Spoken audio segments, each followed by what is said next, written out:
You're listening to an Airwave Media Podcast. Ben Franklin's World is a production of Colonial Williamsburg Innovation Studios.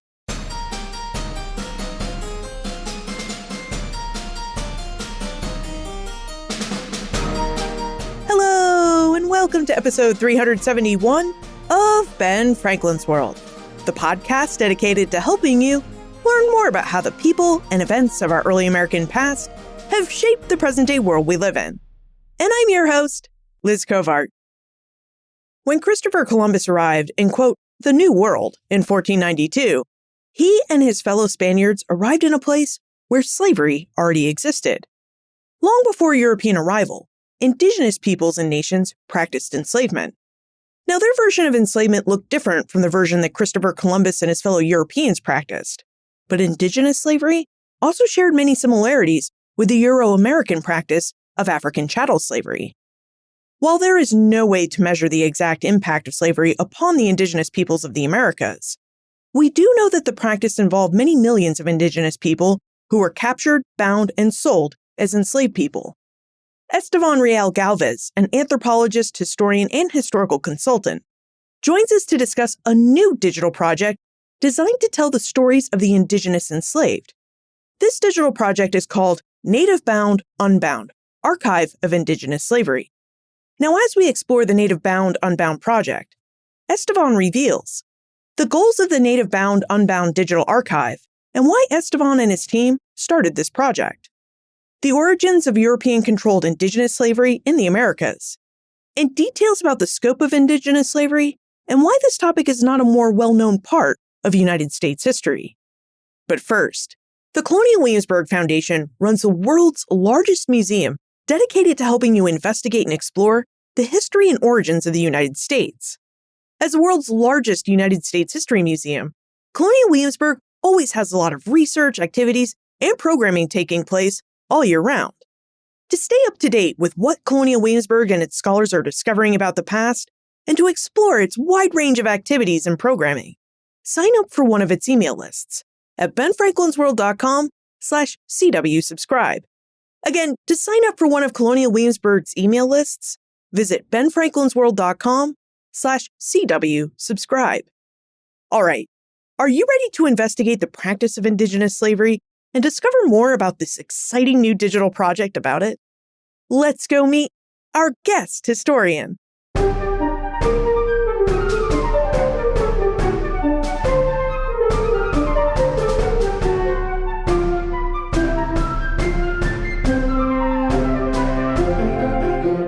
Our guest is an anthropologist, historian, and cultural consultant.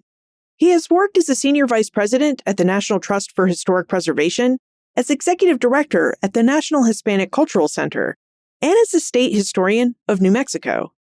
His research focuses on recovering the lives and histories of indigenous peoples who experienced enslavement.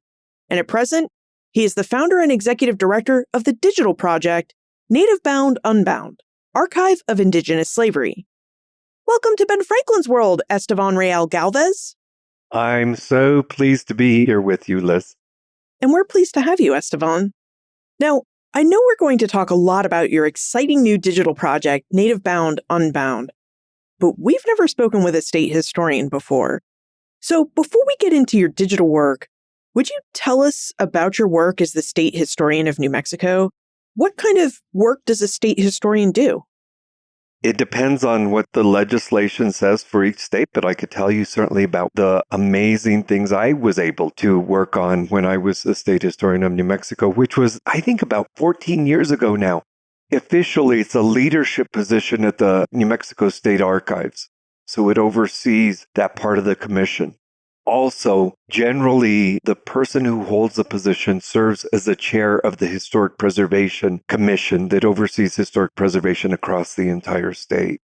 Something I learned and relished in and became immersed in. I like to say that I became the accidental preservationist. But I think that gave me a very particular vantage to think about the power of place and about how to include stories that were not being included, even in a place like New Mexico. Initially, I developed a scholars in residence program, one of the most robust internship programs And in terms of accessibility to documents and knowledge, I started dabbling early on in 2003 with digital humanities. And I launched what was then called the New Mexico Digital History Project.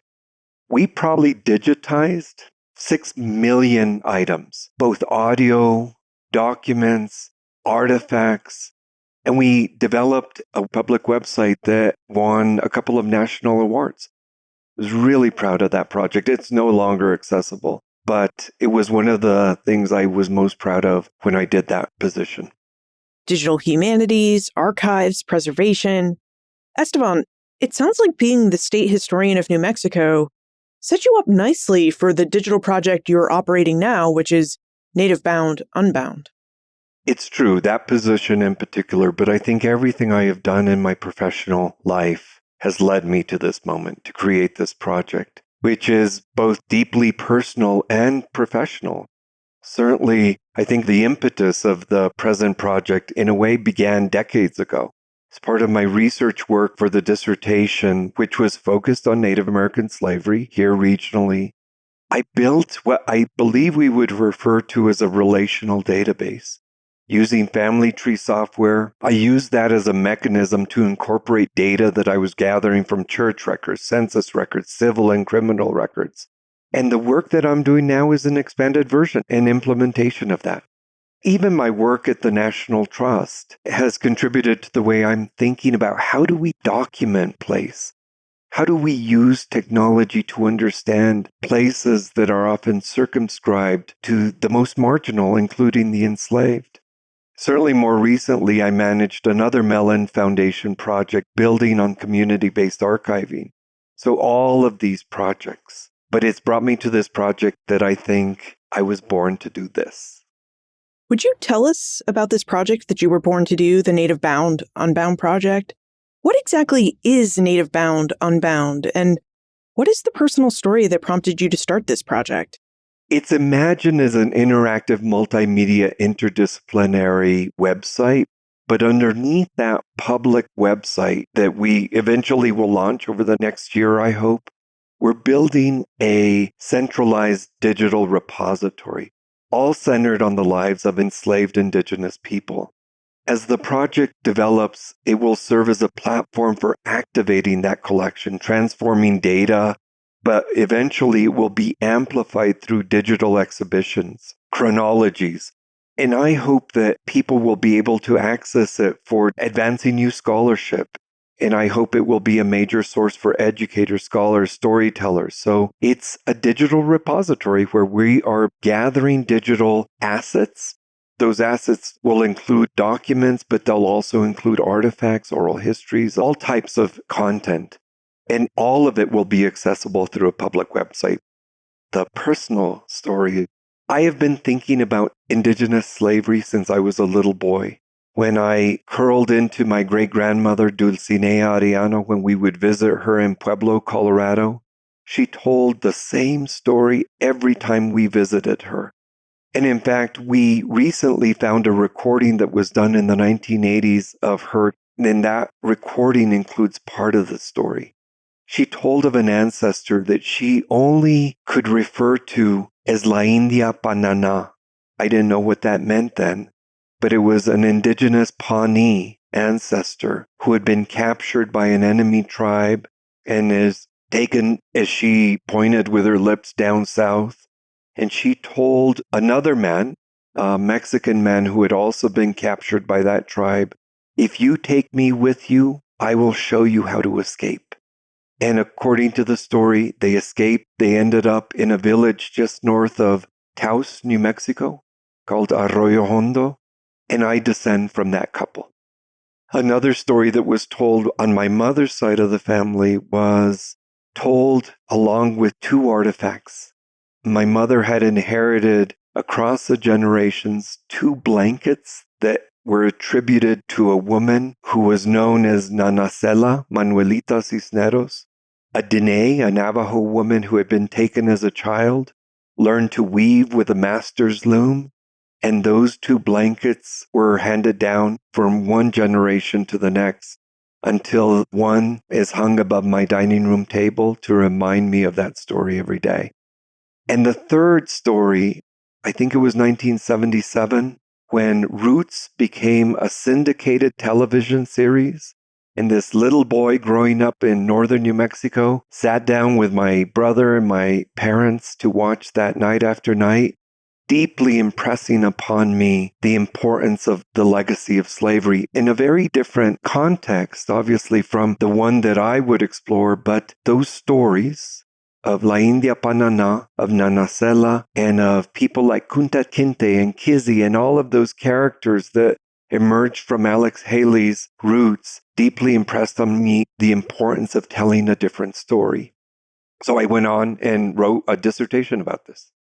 So the Native Bound Unbound Project is really a digital archive that collects and curates historical documents related to Indigenous slavery. And eventually, the public-facing website that you talked about will make this data collection, these archive sources, available to people.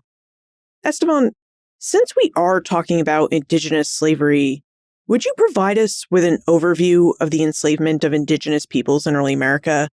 Is the enslavement of Indigenous people something that Europeans did to Indigenous people, or was this something that Indigenous people also did to other Indigenous people?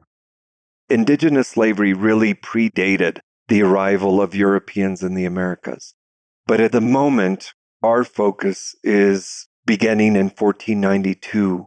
And I think of that first known document commemorating Christopher Columbus's voyage in 1492. And that document was written in 1493. But he notes in that letter, when I arrived at the Indies, in the first island which I found, I took some natives by force. From them, we might gain some information of what was in these parts. It's not known how many men, women, children Columbus captured in that first voyage.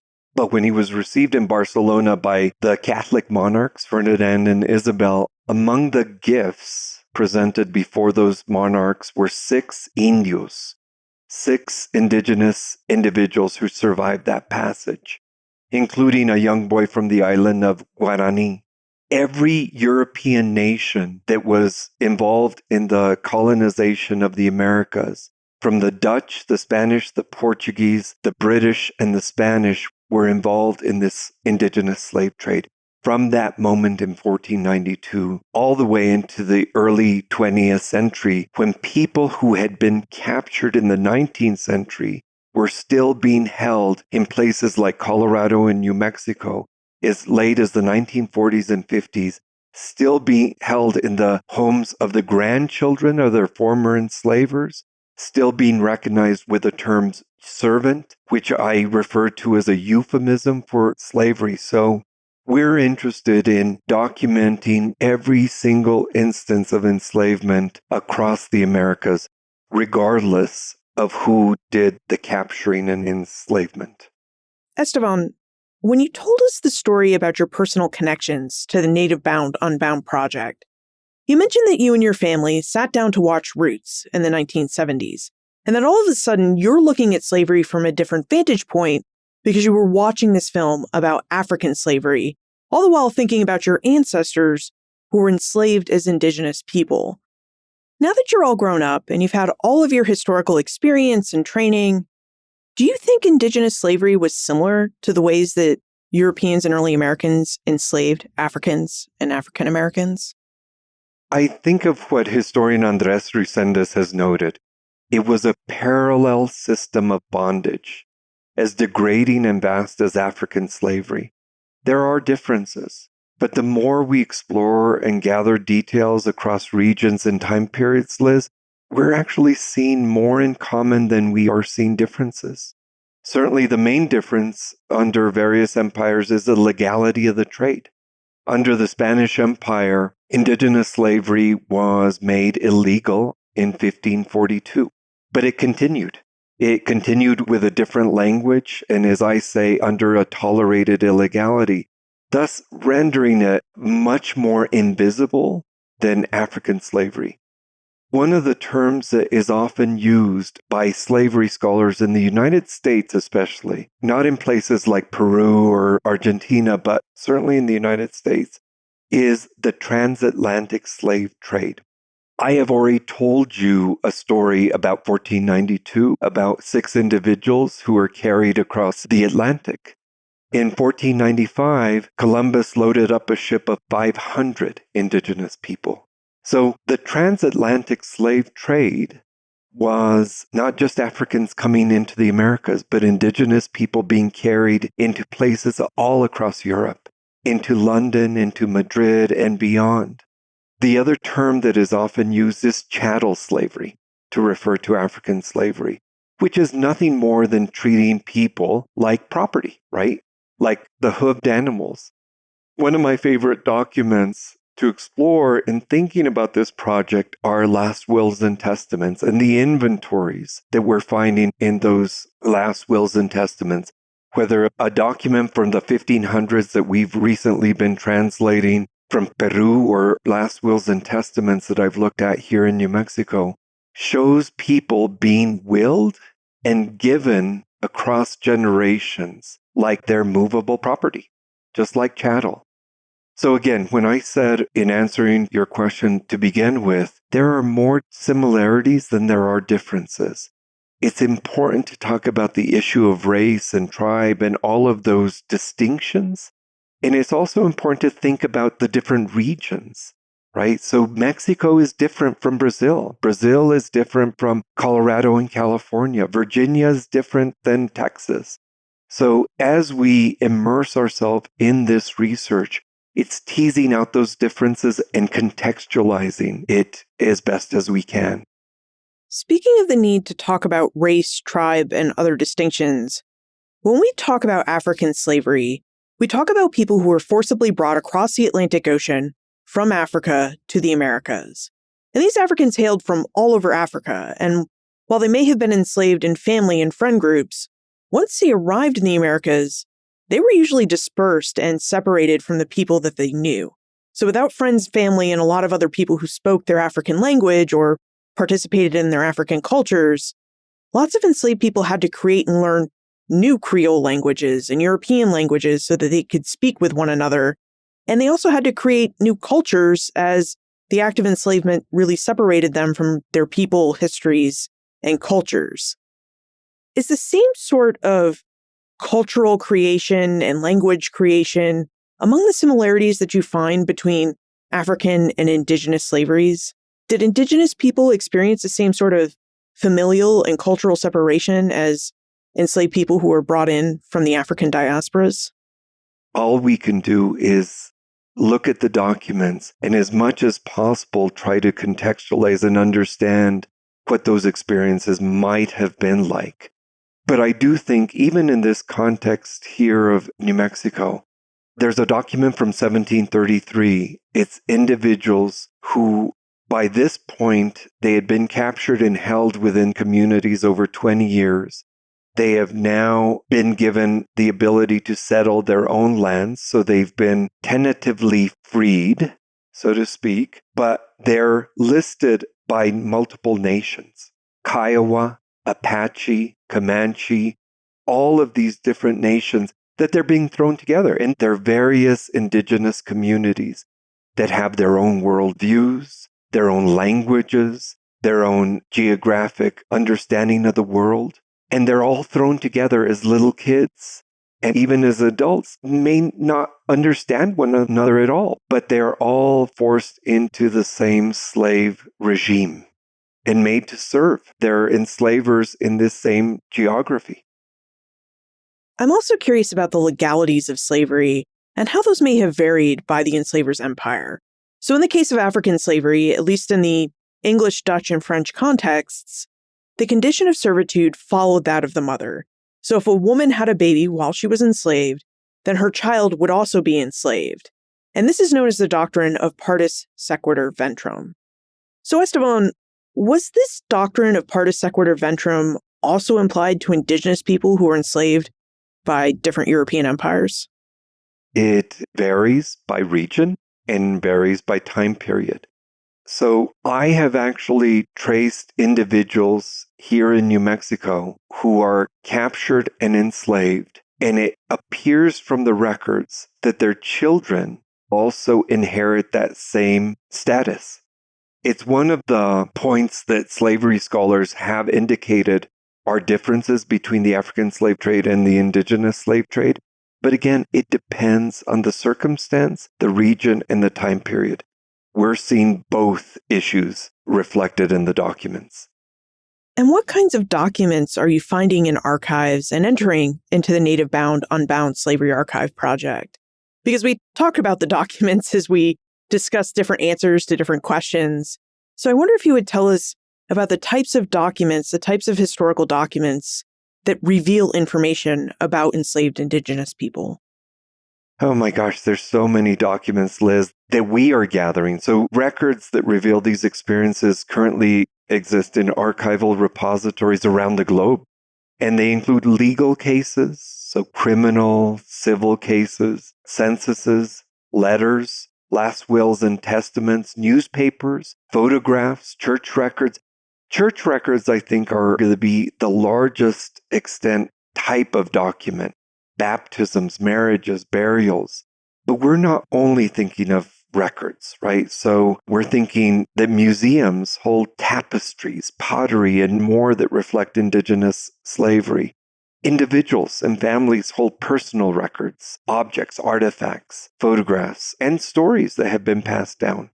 So that's really what this project Native Bound is doing, collecting all of that digitally so that we can show these various archival imprints and how they reflect as a collective the broader issue of Indigenous slavery. Now, you described Native Bound Unbound as an interactive multimedia project. And I think we can get some sense of that with the different types of paper records and physical objects that you're collecting in this digital archive. What about oral histories? A lot of Indigenous peoples keep their histories and records through word-of-mouth sharing in oral stories and verbal lessons that they pass down from one family member to the next, just like your great-grandmother did. Is the Native Bound Unbound archive handling oral histories in any way? Yes. In fact, I've been working with our programmers lately to figure out exactly how to include, because we must, multimedia, videos, audio. I mentioned the recording I found of my great-grandmother sharing a story about an ancestor. I also found a story that was recorded in the 1970s with a man in southern Colorado talking about the number of Indigenous enslaved people his father held. So if we can find those recordings, we will find a way to actually share them on the site and connect them to particular people. But I am super excited that we announced a partnership with StoryCorps, where we will be gathering descendant stories, really conversations between pairs of individuals. And we've identified about 10 pairs of individuals throughout New Mexico who want to share stories about known ancestors, how they came to know about those ancestors, either through research or oral histories, and what that means to them to be a descendant. So absolutely, we will include oral histories in this project. As I imagine you and StoryCorps out in the world collecting these stories, it's a fun image, by the way. And as I think about all of the different historical records that you've already collected for your digital archive must span a lot of different languages because you have a lot of Indigenous languages, and then you have the language of each European empire. Esteban, as you're building your digital archive project for people like us who are interested in history, but we're not scholars of Indigenous history or historians who know a lot of languages, for people like us who are just interested in the past, are you going to have English translations or records available so that we can read all of the wonderful things that are going into your archive or listen to all of the wonderful records that are going into your archive? Yes. Let me just say that we are working with research associates who are gathering material in Canada and Brazil, so certainly working on French records and Portuguese records, and certainly in other regions of the United States, which English, right? Pennsylvania, Virginia, North Carolina, Massachusetts, and much more. And even those early colonial British records, they have to be transcribed, right? Because it's a type of English either written in a certain vernacular, but still, because accessibility is so important to us, we are fully transcribing all of these records. But we're also committed to translating them. So not only am I already thinking about translating Spanish records or French or Portuguese records into English, this is a hemispheric project, Liz, and I'm deeply committed to accessibility. It certainly will require other grant funding in this, but why wouldn't we take a Spanish record and translate it into French or an English document into Portuguese? No promises yet, but that's really where my commitment is, to making it fully accessible to all types of people. A central goal of the Native Bound Unbound project, as it's stated on the project's website, is to create the archive of the Indigenous enslaved across the Americas, name by name and story by story. We've been talking a lot about Indigenous slavery very broadly, so after we take a moment for our episode sponsor, I'd like for us to hear about some of the names and stories that Esteban has uncovered in his research about Indigenous slavery. For nearly a century, Colonial Williamsburg has been a place of inspiration by discovering, curating, and presenting early American history through innovative and compelling programming. In 2026, the Colonial Williamsburg Foundation will celebrate the United States' 250th anniversary as well as its own centennial. Through the Power of Place, the Centennial Campaign for Colonial Williamsburg, Colonial Williamsburg will expand its mission to reach and inspire people by investing in preservation, education, and civic engagement. They're investing in programming and work like Ben Franklin's World and the Colonial Williamsburg Innovation Studios. With your support, Colonial Williamsburg can achieve its mission to inspire people across the country and around the globe. For more information about the Power of Place, the Centennial Campaign for Colonial Williamsburg, and how you can help support programs and initiatives like Ben Franklin's World and the Innovation Studios, visit benfranklinsworld.com/power of place. That's benfranklinsworld.com/power of place. Esteban, would you share with us some of the names and stories from early America that you've uncovered in your quest to learn more about Indigenous slavery? In answering this question, I think of the commemorative memorials and events that call upon those present to call the names of their victim, say their names, whether of the Holocaust, African American slavery, 9/11. And at the heart of MBU, it's not so different from those efforts as well. It's an effort to identify those names, even in all of their complexity and contradiction, because mostly what we have are slave names. But as one individual who was recorded in 1934, when asked, "Isn't this a slave name?" he said, "It's my name. It's the name that I know." So we're deeply committed to recovering the names and certainly the stories behind them. I could spend, and the project will spend, hours saying their names or recording them, but I want to just say maybe a few of them. I think of Tituba, the Arawakina woman caught up in the Salem witch trials of 1692, 1693. I think any of us who have studied the Salem witch trials may not have realized Tituba was one of these Indigenous enslaved women. So I want to say her name, Tituba. I think of King George, not the King George that some of your listeners may think of, but the man whose obituary was printed in 1913, where he is identified as, quote, one of the last living slaves of the Alaska Natives, having been captured and brought to Alaska over 60 years ago by the Klawak tribe, returning from a plundering expedition down the Canadian territory. I think of my own ancestor, Doña Inez, one of the earliest known individuals enslaved, taken in 1591 from less than 50 miles away from where I'm talking to you today in Santa Fe, New Mexico. Let me repeat that, 1591. From her Puebloan community in the New Mexico Galisteo Basin and taken into Mexico City, turned into a convent, and then returned in 1598 as part of an expedition to settle New Mexico in that year. I think of Antonia, the indigenous woman purchased and held here in Santa Fe, who is my ancestor, who is simply listed in a 1750 census as India. I can go on and on and on. Thank you for sharing those names. Now, Esteban, as we've stated, The Native Bound Unbound Project is creating a digital archive of Indigenous slavery. Why do you think it's critical that we find records about Indigenous enslavement and digitize those records so that they're centralized in one place and more widely available to anyone who would like to access them? The very simple answer is accessibility. While scholars have done a magnificent job of pooling at primary source material, as we begin to identify these documents one by one, I know that thousands of documents, perhaps countless documents, remain obscured in boxes and folders throughout Europe and the Americas. I know those documents haven't seen the light of day maybe when they were created in the 1500s or 1700s or 1800s. I know that because I know the field, and scholars can only use so many examples when they're writing their books, right?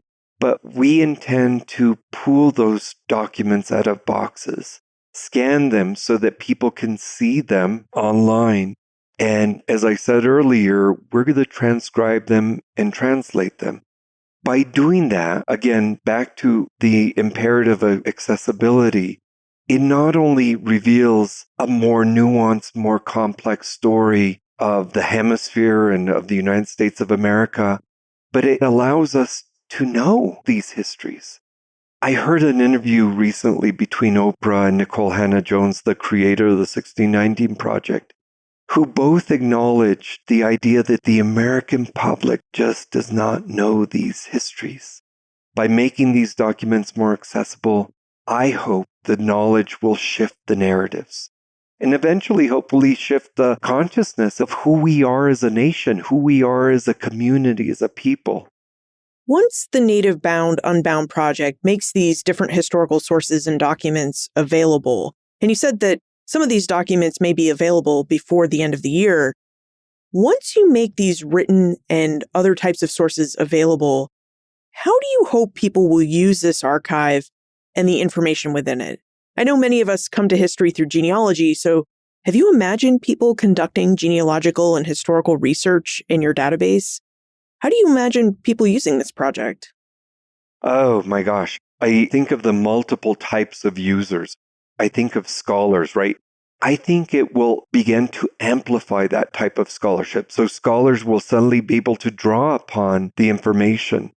I think of educators, right? So I hope to be able to get another grant or get more financial support, because once we gather all of this data and content, I hope to be able to pull together curriculum units to support educators across the United States and beyond, to actually be able to talk more about and show the documents, have their students begin to work with them.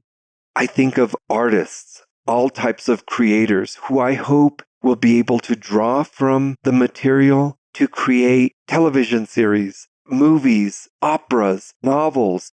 I'm glad that you mentioned genealogies, because when the president of the Mellon Foundation asked me, who are you doing this for? Because it's going to be open to the general public. I want everyone to learn from it. But my answer was singular.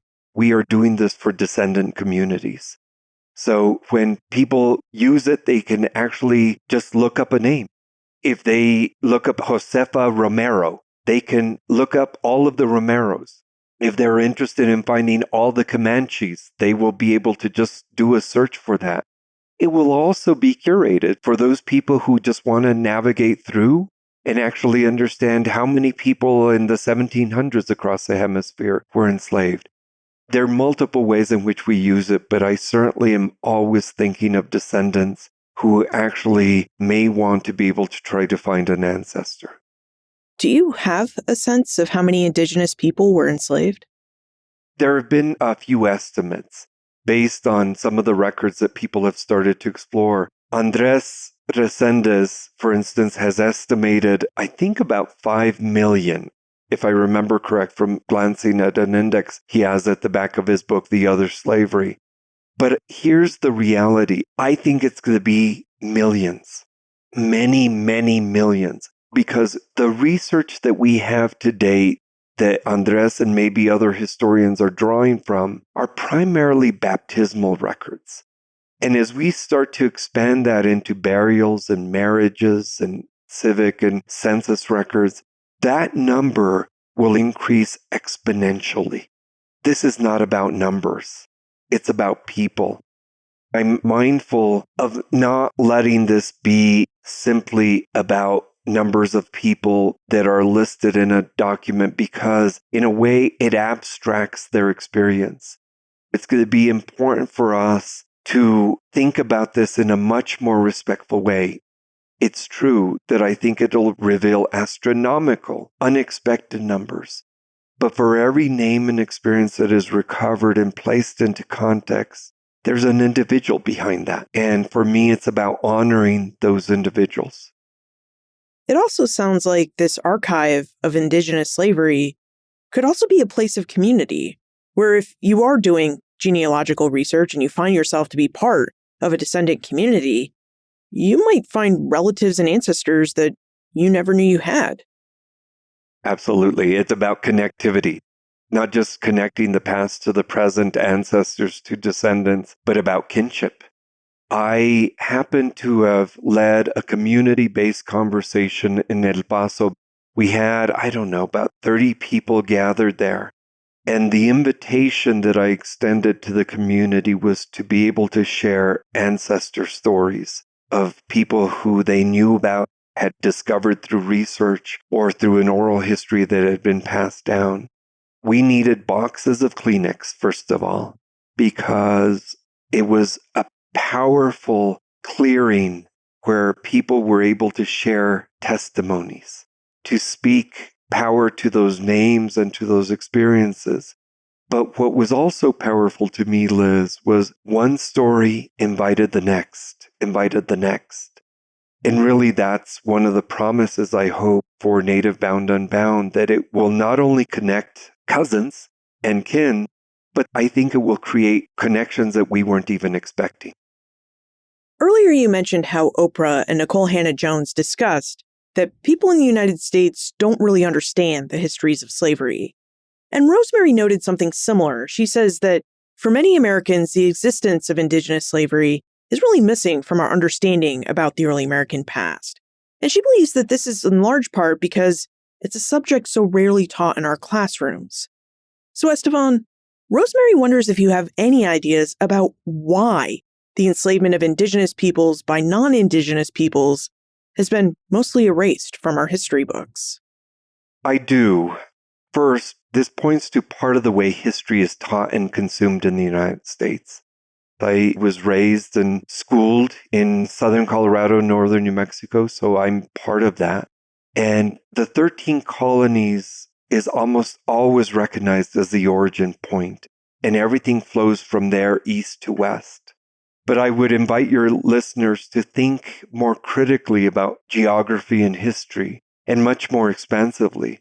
If we think of the present geography of the United States, that is, the places that are now part of the United States, places like Florida, New Mexico, California, Puerto Rico, Louisiana, Missouri, just to mention a few, these places were settled under different empires.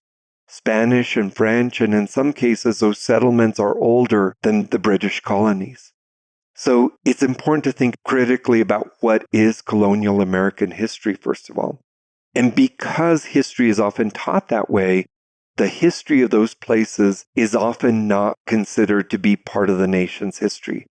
I often think about where I grew up here in New Mexico, Liz, and I think when the United States conquered the northern part of Mexico and took this land in a war of aggression in 1848, and the people and the land and the resources here, I picture them holding suitcases in that moment.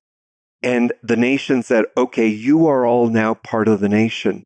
But those suitcases were our history from this region. You conquered us, you get our history as well.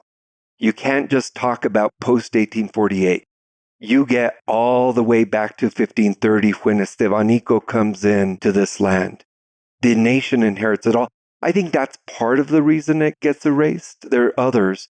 The erasure also is a result of the specific dynamics endemic to Indigenous slavery. As I said earlier, under the Spanish Empire, Indian slavery was prohibited in 1542, except under a few circumstances. though it continued as a tolerated illegality. But the reality was, because of that, it was obscured and silenced. And so people just don't know. It sounds like a major goal of the Native Bound Unbound Archive of Indigenous Slavery is really to make the stories of Indigenous slavery and those who were enslaved more visible. Esteban, how do you think our understanding of American history will change as these stories become more visible? I think people will be surprised to learn how parallel it is, as Professor Resendes has said. They'll be surprised to know the numbers. They'll be surprised to know figures like I mentioned, Tituba and others were part of that slavery regime. It'll start to change how we think about the foundations of our nation in the same way, I hope, because one of my inspirations is the 1619 Project.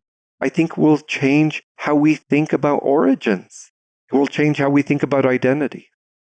And it may also help us see early American history from a west to east vantage point. Yes, I hope so. I hope so. Now we should move into the time warp. This is a fun segment of the show where we ask you a hypothetical history question about what might have happened if something had occurred differently or if someone had acted differently.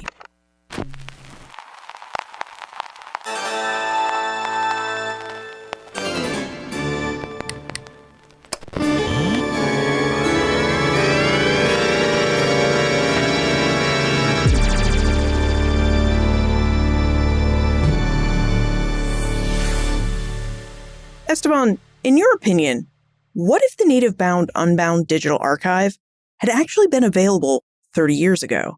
How do you think our understanding of early American history would be different? Oh, I love this question, Liz. 30 years ago was 1993.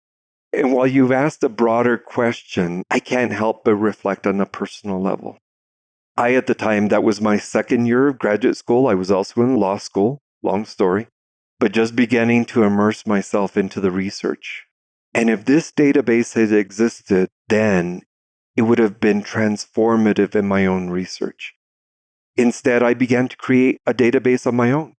So who knows how it would have changed my own trajectory. I would have maybe been able to go even deeper in the interpretive realm. Thinking about things in a broader way, I wouldn't have had to have spent as much time finding the documents, transcribing, translating. But to the broader question, you have gone right to what I believe is really critical to the promise embodied in this project. That more than a series of scholarly books and monographs which have their place, some more than others have attempted to shift the national narrative. I hope this project and the data it would have revealed 30 years ago would have started to shift that national narrative. If not the data alone, perhaps it would have begun to inspire new stories. God knows the new type of scholarly books, novels, operas, movies, TV series that would have begun to have emerged over the past 30 years. But that's a promise I hold for the next 30. So the Native Bound Unbound project is not yet publicly available. Would you tell us more about when we'll be able to access this project and make use of its historical records? Gosh, I hate to promise an exact date. I keep saying over the next year. And, part of it is that it's going to be a project in process for multiple decades. It's never going to be complete. But at the same time, we do want to launch it, right? We want people to start using it as soon as possible. And the researchers are as anxious as the programmers who we've engaged because they've been working really hard for the past year. So we're in the process now of building the back-end repository, and we've started the parallel process of building the public-facing website. So I hope over the next year, we'll start to showcase some of the content that we've been gathering over the past year and probably a year and a half by that point. Now, while the Native Bound Unbound project is not yet available for us to use, I understand that you do need volunteers, Esteban, and that it's possible for us to get involved with the project. So would you tell us more about how we can get involved with the Native Bound Unbound project? Oh, yes, please. Thank you for that. We need every heart, hand, mind working with us on this project. You can write to us direct at info, I-N-F-O, at nativeboundunbound.org. info@nativeboundunbound.org. So that's one of the easiest ways to do this. There is one element of our project which often gets confused for our website, but it's just one element where we have invited volunteer transcribers, people working in paleography, to work with us on documents to transcribe them.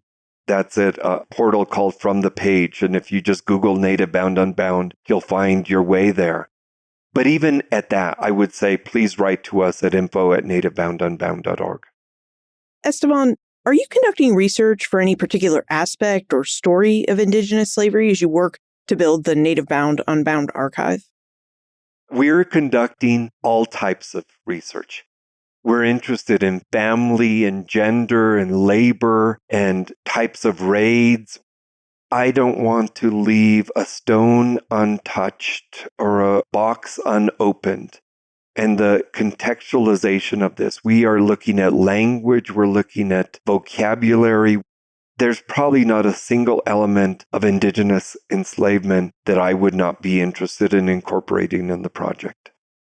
If we have more questions about Indigenous slavery or the Native Bound Unbound project, or if we think we might have an ancestor who was enslaved and we'd like to make sure that their stories are included in this archive, how can we get in touch with you? By all means, info@nativeboundunbound.org. I also would invite your listeners to follow us on social media at NAT Bound Unbound. We're on Twitter, Facebook, and Instagram. And right now you can see some of the exciting work that we're already engaged in there. But please, I would welcome anyone either volunteering or sharing documents or information that they would have on an ancestor. Esteban Real Galvez, thank you so much for joining us and for telling us more about Indigenous slavery and the Native Bound Unbound project. Liz, I am so honored that you've asked me to share these stories and be part of this podcast, truly. Indigenous slavery involved millions of people. The Native Bound Unbound Digital Archive of Indigenous Slavery is working to give voice to the Indigenous enslaved by searching for and collecting the stories of as many Indigenous enslaved people as scholars and ancestors can find. But more than just collecting the stories of the Indigenous enslaved, the Native Bound Unbound project is looking to create a space for connectivity. Esteban and his team hope that their site will serve as a place where descendants of the Indigenous enslaved can find each other. They also hope that their website will be a place where communities can form, heal, and flourish.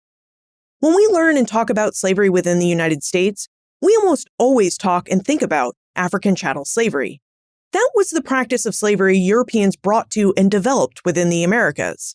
It was also the practice of slavery that led the United States into a long and bloody civil war during the 1860s, when Americans fought over whether slavery was compatible with the nation's founding ideals of liberty, freedom, and equality.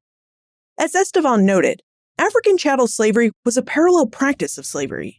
Although practices of Indigenous slavery predated the practice of African chattel slavery, the two systems of slavery operated alongside one another.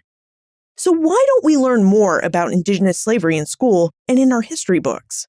As Esteban revealed, we don't learn more about it because of the way our understandings of United States history have developed.